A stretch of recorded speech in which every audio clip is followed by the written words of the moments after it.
मोदी की गारंटी की बहुत चर्चा है।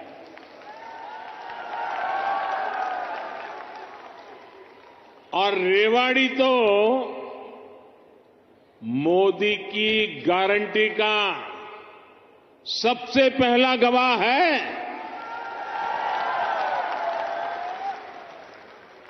यहां पीएम पद के उम्मीदवार के रूप में मैंने देश को कुछ गारंटियां दी थी। देश की इच्छा थी कि दुनिया में भारत की साख बढ़े। ये हमने करके दिखाया। देश की इच्छा थी कि अयोध्या में प्रभु राम का भव्य मंदिर का निर्माण हो। आज पूरा देश भव्य राम मंदिर में विराजे रामलला के दर्शन कर रहा है। और तो और कांग्रेस के लोग, जो लोग हमारे भगवान राम को काल्पनिक बताते थे, जो कभी नहीं चाहते थे कि अयोध्या में प्रभु राम का मंदिर बने, वो भी अब जय सिया राम बोलने लगे हैं।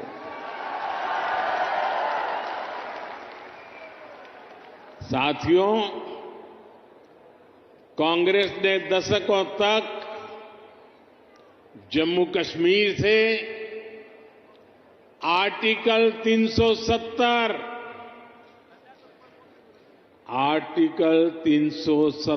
हटाने पर रोड़े अटकाए थे। मैंने आपको गारंटी दी थी कि जम्मू कश्मीर से आर्टिकल 370 हटाकर रहूंगा। आज कांग्रेस की लाख कोशिश के बावजूद आर्टिकल 370 इतिहास के पन्नों में खो गया है। आज जम्मू कश्मीर में महिलाओं, दलितों, पिछड़ों, आदिवासियों को उनके हक मिलने लगे हैं। इसलिए ही तो लोगों ने एक और संकल्प लिया है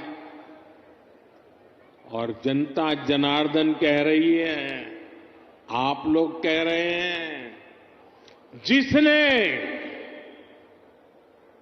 370 हटाया,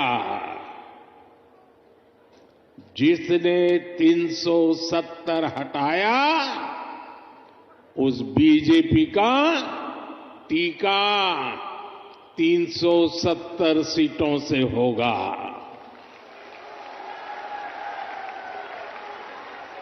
बीजेपी के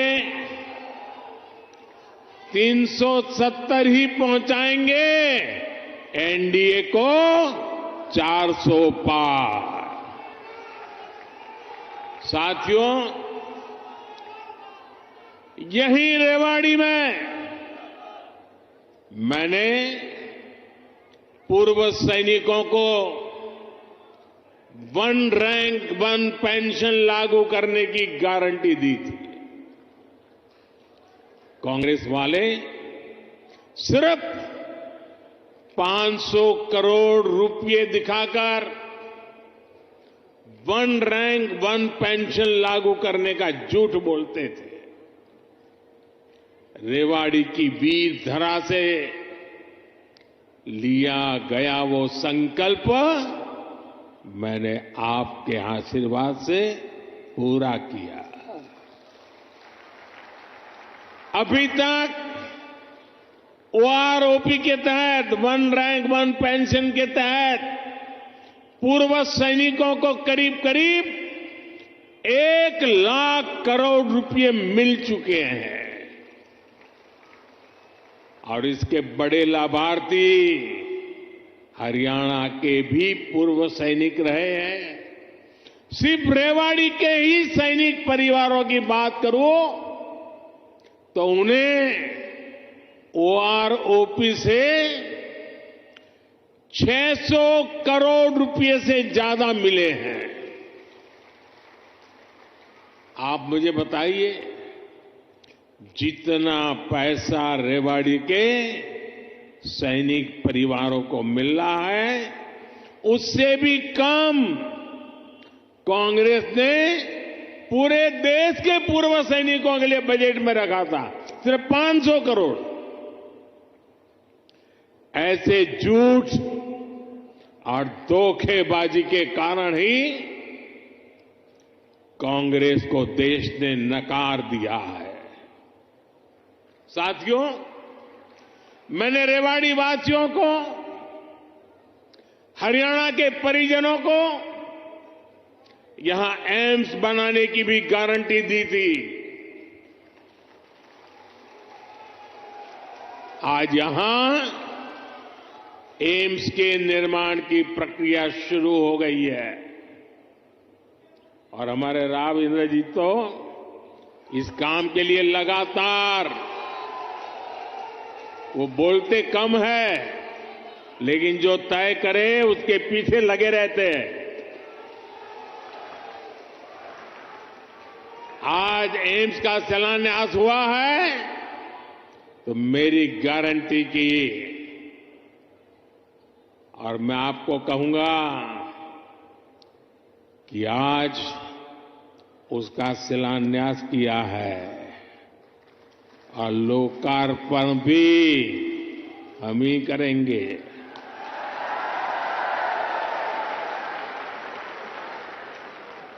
और इससे आपको बेहतर इलाज भी मिलेगा, युवाओं को डॉक्टर बनने का अवसर भी मिलेगा और रोजगार, स्वरोजगार के भी अनेक अवसर बनेंगे। रेवाड़ी में देश का 22वां एम्स बन रहा है। पिछले 10 वर्षों में 15 नए एम्स स्वीकृत किए जा चुके हैं। आजादी के बाद से लेकर 2014 तक देश में करीब 380 मेडिकल कॉलेज बने थे। बीते 10 वर्षों में 300 से अधिक नए मेडिकल कॉलेज बने हैं। हरियाणा में भी हर जिले में कम से कम एक मेडिकल कॉलेज बनाने का काम तेजी से चल रहा है। साथियों, मैं ऐसी अनेक गारंटियां गिना सकता हूं जो देशवासियों के आशीर्वाद से पूरी हो चुकी है। लेकिन कांग्रेस का ट्रैक रिकॉर्ड क्या है? कांग्रेस का ट्रैक रिकॉर्ड देश की आधे से अधिक आबादी को दशकों तक छोटी छोटी जरूरतों से दूर रखना का है, तरसाने का है। कांग्रेस का ट्रैक रिकॉर्ड सिर्फ एक परिवार के हित को देश और देशवासियों के हित से ऊपर रखने का है। कांग्रेस का ट्रैक रिकॉर्ड इतिहास के सबसे बड़े घोटालों का है। कांग्रेस का ट्रैक रिकॉर्ड आतंकवाद और अलगाववाद को बढ़ावा देने का है। कांग्रेस का ट्रैक रिकॉर्ड सेना और सैनिक दोनों को कमजोर करने का है। ये बातें याद रखनी जरूरी है, क्योंकि आज भी कांग्रेस की टीम वही है, नेता वही है, नीयत वही है और उन सब की निष्ठा एक ही परिवार के लिए है।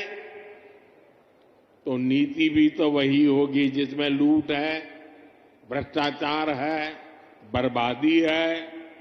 साथियों, कांग्रेस सोचती है कि सत्ता में रहना उसका जन्मसिद्ध अधिकार है, इसलिए गरीब का ये बेटा जब से पीएम बना है, ये एक के बाद एक मेरे खिलाफ साजिशें करते जा रहे हैं। लेकिन ईश्वर रूपी जनता जनार्दन का आशीर्वाद मेरे साथ है। कांग्रेस की हर साजिश के सामने जनता जनार्दन ढाल बनकर खड़ी हो जाती है। जितना ज्यादा कांग्रेस साजिशें करती है, उतना ही ज्यादा जनता मुझे मजबूत करती है, अपना आशीर्वाद देती है। इस बार भी कांग्रेस ने मेरे खिलाफ सारे मोर्चे खोल दिए हैं, लेकिन मेरे देश की जनता का सुरक्षा कवच, और जब जनता का सुरक्षा कवच होता है, जनता जनार्दन का आशीर्वाद होते हैं, माताएं बहनें ढाल बनकर के खड़ी होती हैं, तो संकटों से पार भी निकलते हैं और देश को आगे भी बढ़ाते हैं।